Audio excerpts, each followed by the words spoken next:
Professor. How do you feel about this?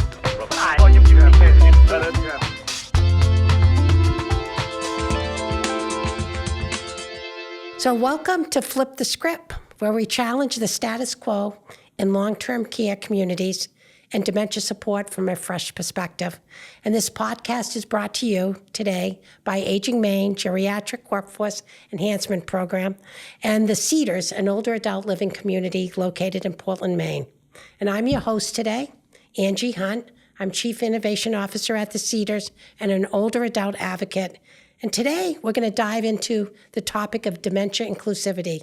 And joining me today, I have two special guests, Bob Santotomina, a family member and informal caregiver, and Dr. Susan Wehry, a geropsychiatrist, project director of Aging Maine Geriatric Workforce Enhancement Program, and clinical instructor at University of New England College of Osteopathic Medicine. And Dr. Wehry is a strong advocate for older adults, and she also is an international speaker on dementia, depression, and healthy aging. So Dr. Wehry and Bob, welcome to the podcast. It's great to have you today. Thanks for having us, Angie, and thanks to the Cedars for being our partner in this. Oh, you're welcome.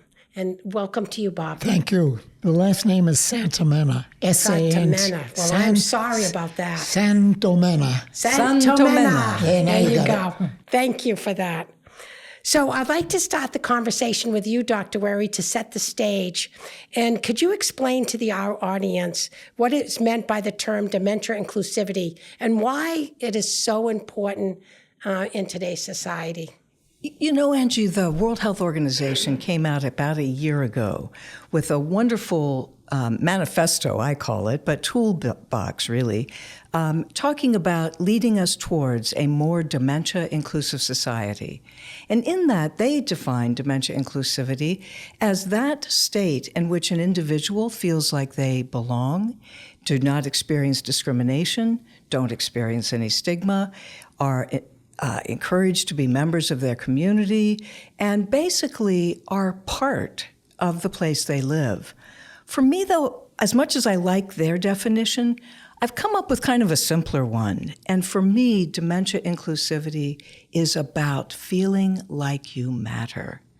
And the interesting thing to me about inclusion and mattering is that mattering has this nice double component, right? Mattering means you feel like you belong, but it's kind of passive. The other part of mattering is that you have something to contribute.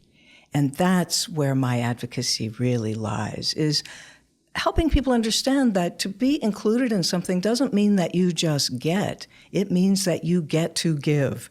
And so it is that double identity, if you will, of being part of a community, giving and receiving. Great.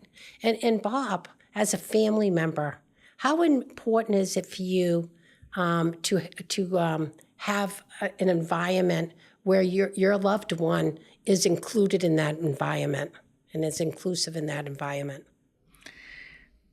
Well, as I said, we were home together, and I was my wife's caregiver, and it lacked inclusivity except for me.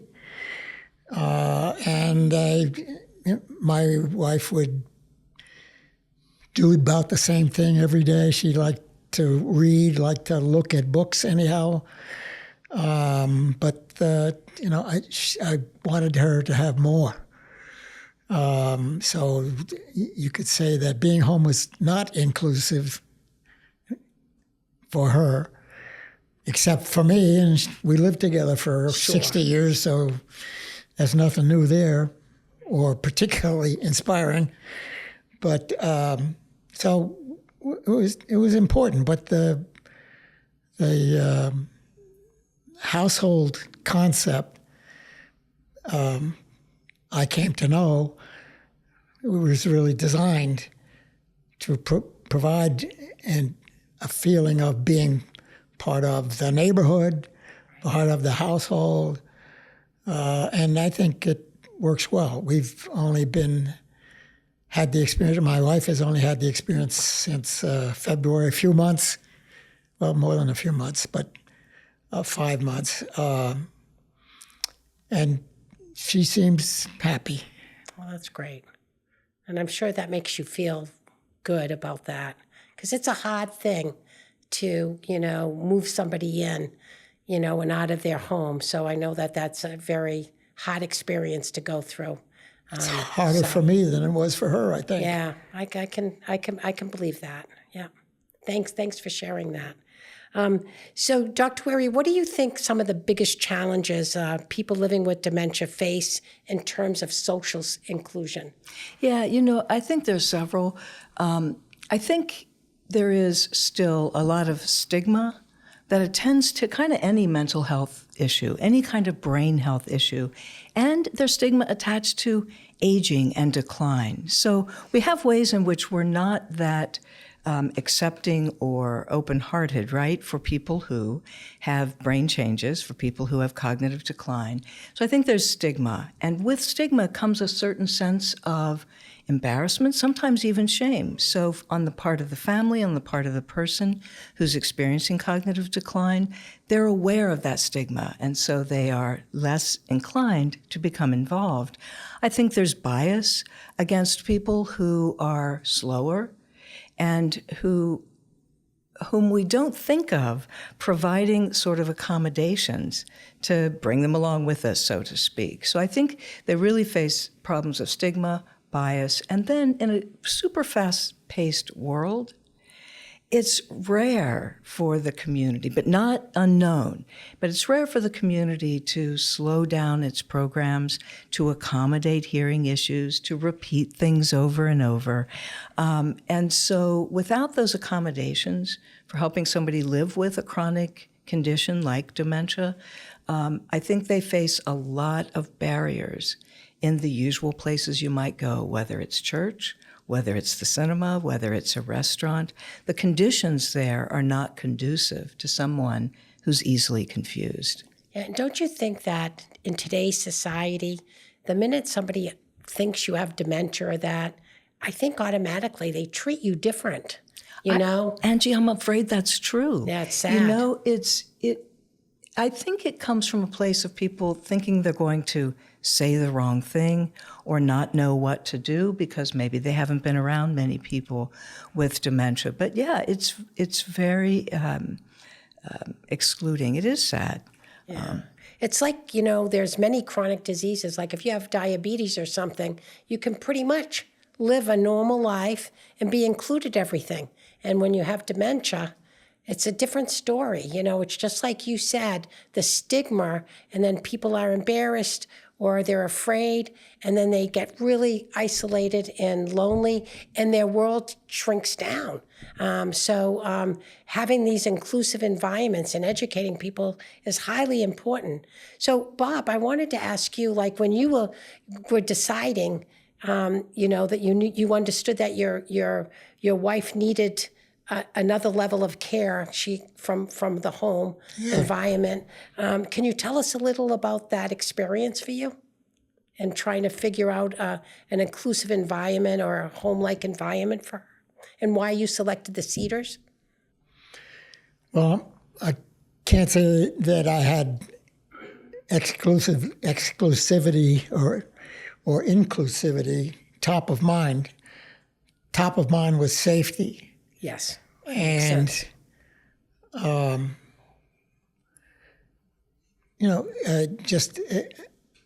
having had prior experience with the Cedars in the rehab, my wife was in rehab twice there after surgery, having nothing to do with dementia. It became, one of the places that seemed natural for us to investigate, to pursue. And so we did. And the household was, as it was explained to us, had an appeal. As I said, when we were home pretty much alone, except for other members of the family, of course, that was one of the things that I knew was missing. Contact with other people. And you mentioned stigma, and I have to admit that I think I was being overly protective, perhaps, because I didn't want to see that kind of reaction in other people, especially people who knew her well. So, It's difficult. well, it's difficult, yes, but coming to know the household concept helped a lot in deciding to come here to the Cedars. So, Dr. Wehry, in listening to you, Bob, about the safety thing, it brings up that topic of dignity of risk. Can you elaborate a little about what that is and why that is so important to think that through with people living with dementia? Yes. Bob, what Angie's alluding to is a phrase she's heard me use a lot, the dignity of risk. Have you heard that phrase before? No. I first heard about it in relationship to younger adults who had mental illness. And what often happened for them with their families, best intentions, just like you, they became protective and wanted the person to be kind of kept away from others. Over the years, the concept of the dignity of risk has been applied to people for whom their families, and to some extent themselves, put kind of safety first and say top of mind. Nothing wrong with that, not a criticism. But think about it. When we try to avoid all risk, we lose opportunities for learning. And what I often say to my students is, think about it for yourselves. Did you learn more from your successes or more from your mistakes? And we need to experience a little bit of safe failure across the lifespan, right? From when we're kids to through middle age, through, I would say, older age, and even if we have brain changes. So dignity of risk really refers to the fact that the right to take risks is something that we cherish as adults, and it's kind of saying in a protected enough environment, we can let people slip a little if they don't fall all the way down. Now, I don't mean this is easy, and I don't take it lightly. Older people who fall, are at higher risk of something worse happening than if a kid falls. I get that. But when it comes to people living with dementia, real inclusivity means we need to have conversations about balancing safety, which is really important, and balancing risk-taking, because even though people with dementia have brain changes and lose many of their mental abilities, they still like to learn, even if they forget what they've just learned. And if we don't create opportunities that might include a little risk-taking, then they lose that. Angie knows this is one of my favorite topics, and I apologize for running on with it, Angie. No, that's okay. That's okay. And I also want to say, Bob, this is not to say I think that you were overly protective, or this is not about an individual. This is about having a conversation as a community to say, how much room can we make for a whole bunch of different kinds of people so that we can create some conditions so that everybody can thrive? And so I just want to be really clear about that. Well, I think you brought up a really good point, and I've never heard it kind of phrased like that, Bob. You said the household model was like a permissive atmosphere or an environment. Can you talk a little about what you meant by that? Sure. The staff is equipped to provide supervision, activity, safety, if you wish to use that term. But they're also not rigid. They're not insisting that a resident be someplace at a certain time. The meal times are sometimes a little difficult, especially for my wife and the evening meal. But anyhow, that's really the only exception to daily life. Going to the bathroom, for instance, you can suggest, you can urge, but they don't insist. They don't. There's no physical contact. Maybe steering a little bit in one direction or another, but gently, always gently. That's so appreciated. So that's what I mean. It's and my wife has become more mobile since she now uses a walker all the time. Yes. Yeah. But she'll get up and wander around the neighborhood, so to speak. That's great. That's great. And nobody tries to stop her. And that's what we're talking about, really. We're really talking about that freedom to let her move about as opposed to just making her stay in a room or stay in a chair, right? That the staff, as you pointed out while we were getting to know each other before the program, are trained. And so they can be safely permissive. I think that was a really nice way to put it. I would agree. Yeah. Thank you for that. Yeah. So do you see the role of technology having any role in dementia inclusivity? And what are your thoughts on that? You know, I think that we have only begun to tap into how technology, particularly digital technology, is going to aid and abet all of us, but particularly living for people with dementia. I work a lot with people living with dementia, and one of their favorite stories is to talk about how they use Alexa. And they say, you know, I get up in the morning and I say to Alexa, "What is today? Alexa, what time is it?" And Alexa tells me. And 5 minutes later I say, "Alexa, what time is it?" And Alexa tells me. And Alexa never rolls her eyes. She never answers back, and she never tires of answering my question. And that simple little example for me is speaks volumes about how having a technologic assistant, right, can do for you some things you can no longer do, like remember or perhaps remain oriented to time. And you say, well, if they keep asking, do they remember? And I say, apparently not, but they still like to know. And so they ask.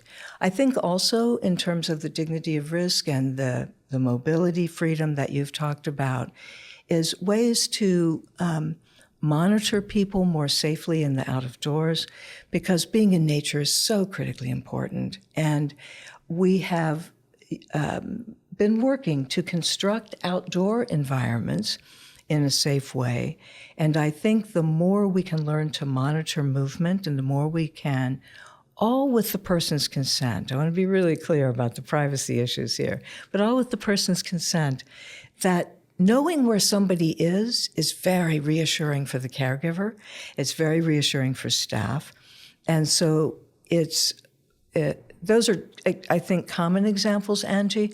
There are people who are making smart homes so that everything in the house, happens for you on cue with pre-programming. And I don't really know enough about that to know what some of the options are. But all I have to do is talk to people living with dementia to hear about their tech tips, to know what a blessing it is to have technology. Yeah, I think so too. And there's a lot of engagement technology out there too, because my mother had dementia and she loved the animated cats and the pets because she was a huge cat lover all her life. I mean, she's always had a cat, and like Memory Lane TV that is developed with no plots, and that there's a lot of technology out there that I think long-term care communities could look at to help engagement, because it's really about engaging people at all different levels in the stages of dementia, not just if they have mild cognitive impairment, but somebody that has a significant amount of dementia. How do we really engage them with technology today? And I think that's growing. It really is. And, you mentioned something like Memory Lane TV, and I think about another dimension of this that we didn't really touch on, and that's the extent to which it triggers creativity. Because if you're not sitting there struggling, trying to remember a storyline, for example, right? But you see images that trigger a memory or a spark or a feeling, right? Sure. And we know that when our feelings, particularly our joyful feelings, are activated, it sparks the creative process. And that's what makes us human. I mean, however you want to say it. It's why I think it is so critical to include people living with dementia, because they can tell us. It really is a reciprocal partnership. They can tell us what works, tell us what doesn't, and tell us what it's like to live with these changes. Sure, and I also think the environment can help foster inclusivity. So, Bob, I know that you've experienced the household environment, and how do you feel that it's more like a home, isn't it? And has that helped? Do you think that that's helped with your wife to feel more inclusive and belong, because it's more like a home-like condition with an open kitchen and these open rooms and outdoor space? What are your feelings about that? Well, I've already mentioned the fact that she now tends to get up and walk around and free to do it. Yeah. And in fact, they don't go into the kitchen though, Angie. That's they can watch what happens in the kitchen. The kitchen is sit. open. I mean, what's going on in the kitchen is there to watch, and people do. And you can actually sit at a counter, just a couple of feet away from what's going on in the kitchen, and that's useful for some people. But I always felt like, as long as my wife has been there, that it's her home. I avoid using the term home, referring to our home. I don't want to say I'm going home. Other visitors, it's not a problem, but I just have avoided it. And so I'm because I want her to feel, I hope that she does feel that she is home. Right. And that I'm just a regular visitor. Yeah. And usually, on my experience, I always felt that, my mother got this beautiful extended family that just loved her. And, direct care workers they really get attached to the people that live there, and they really care about them. And it's really important. They establish these relationships with the residents. And so that's a huge plus, living in a long-term care community. Yeah, I couldn't agree with that more. I mean, that's what we experience. Yeah. Some more than others, Right. But you get attached to people, and I know she's attached to the staff. I don't know that she could tell you what their names are, but she certainly knows them. She lights up when she sees a certain person, and I feel very good about that kind of relationship. Then the staff is terrific in That's great. fostering those relationships. And in the development of these household models or small houses, or even if you have a long-term care community that's still kind of institutional looking, there are things that you can do to be more dementia friendly too. Just even the colors, the contrast of the furniture makes them more independent. They see the furniture, or they have wayfinding, so it can help maybe find your room without having somebody actually show you your room. There's a lot of things in the environment that could be done in communities, even if you don't have money to build that household model. There are other softer things people can do within their communities to help the environment be more inclusive for people living with dementia. But I wanted to talk a little more about the staff. What kind of training or resources are out there, Dr. Wehry, for the staff to learn more about being inclusive, or them developing their own care practices that are more inclusive to people? Yeah, there are in dementia care training this like whole field, right, of positive approaches to care, of the hand-in-hand model, of person-centered, holistic kind of thinking. And I think for staff, that the foundation of that really is person-centered training, right? And I think the foundation of that is being age-friendly. And I think the foundation is also trainings that focus on a shift in attitude. Angie, I wanted to say something about what you said earlier. We titled this series and this partnership, Flip the Script, right? Because we really want to change the conversation about dementia. And that's a key part of staff training, right? Is to say, this is not the doom and gloom that we have talked about dementia being for the last 2 decades, right? This is really, as you said, about living with a chronic condition. And we all want to live well with a chronic condition. So I think the staff training really does start with this, I hate to use the term culture change because it's been bandied about so much, but it really is training that way. We also, as you know, through the Geriatrics Workforce Enhancement Program, have developed trainings to really promote this idea of inclusivity, actually from all perspectives. We've talked about it with families, with people living with dementia, with staff. And so I think the staff training does need to take place in the context of an administration and of senior professionals who also understand the conversation, right, about this being a chronic condition and about living well with it. Great. And Bob, do you have any advice for, direct care workers that work in long-term care and how they could be more inclusive or supportive from your perspective as a family member? Yes. The answer to the question, do I have some advice? Yes, a couple of things. But my comments come from experiencing the household model. One is it would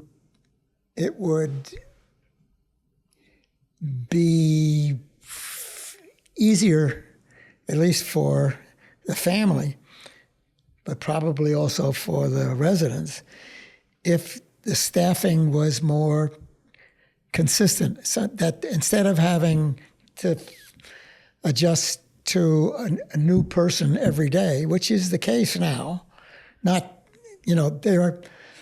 now we have one caregiver who is there every day, Monday through Friday, and she's terrific. Take great comfort in her being there, and she's just a natural caregiver. Sure. But she's in a sort of supervisory role, training role for other staff and the technical side of it. There's a lot of technical stuff that goes on with keeping records on the computer. That's necessary, but it also... The business side. Yeah. Well, it's, medication, keeping track of medication, all of that stuff. Absolutely. That's hard. Yeah. And it takes time. But if you could have more of a continuity of staffing, it's not going to be this, the same 3 or 4 people every day, all day. There are several shifts, and they have shift meetings. So word gets passed. I sometimes wonder how much word gets passed, because I think I have seen examples where things have happened more than once that shouldn't have. And if the info had been communicated more, it wouldn't have happened. Yeah. Right. But that would be my principal observation about improvement. And I'm not sure about the training aspect of it, but from my perspective, the way I see these folks, the caregivers, is that if they don't love it, they don't do it. I am so glad That's you said a great that. way to say that. And they come with it, with that love. It's not, It's maybe innate. it needs some massaging to fit the situation, but you really can tell. If it's just a job, forget it. So well said. Yeah, that is well said. And I think there have been a couple of examples, and the Cedars have recognized them promptly and done something about it. Yeah, but that is true. It's got to be innate. And your point about staffing consistency is such a vital point, because people that are there consistently actually know the residents better. And the residents know them. And that's really important, especially in dementia care. So that's a very valid point. So thanks for that. And in the household situation, they're all different levels of dementia, different levels of being able to communicate. My wife does not, in the normal sense, anyhow. And so many people aren't verbal. But they all have quirks, and they're different. Each one is different, and the staff is quick to learn those differences and react to that. Yeah, it's Vital. One of those things that comes naturally, as I say. Yeah, thank you for that. So in ending, I'd like to go back to you, Dr. Wehry, and how do you envision the future of dementia care evolving to be more inclusive and supportive? You know, I am so glad that these conversations are beginning. So, and are ongoing. I see the future actually as pretty hopeful. I see the future as very exciting. I see the future as more creative. As we talk more and more about it, we learn more and more about what we might want to do, different models of care we might want to try. And I think that what has really helped that, Angie, is making sure that the voice of people living with dementia and care partners are at the table. So it's no longer just hearing from the experts, it's hearing from Bob. Right. It would be hearing from people with dementia who could verbally communicate, which we do all the time hear from them. It's about hearing from people with lived experience as well as people with knowledge and experience. So I think that we've learned how to face the future better by being a little bit more open, a little more understanding, and then getting everybody's voice at the table. That's great. And do you have any last words, Bob, that you want to impart on us? I think I've said my piece. But I think you did really well. Thank you for that. So I want to thank everybody for joining us today, where we explored the vital topic of dementia inclusion for people living with dementia. I want to thank our guests, Bob and Dr. Wehry, for sharing your insights and your experiences with us today. And remember, by promoting a culture of inclusivity, you can significantly enhance the quality of life of those people living with dementia. Small actions lead to big changes, where residents can be seen, heard, and valued. And we hope that everybody listening and seeing us today, we hope we had a good, inspiring, and practical discussion for you. And thank you for joining us, and keep making a positive impact every day. Keep informed and compassionate, and we thank you very much.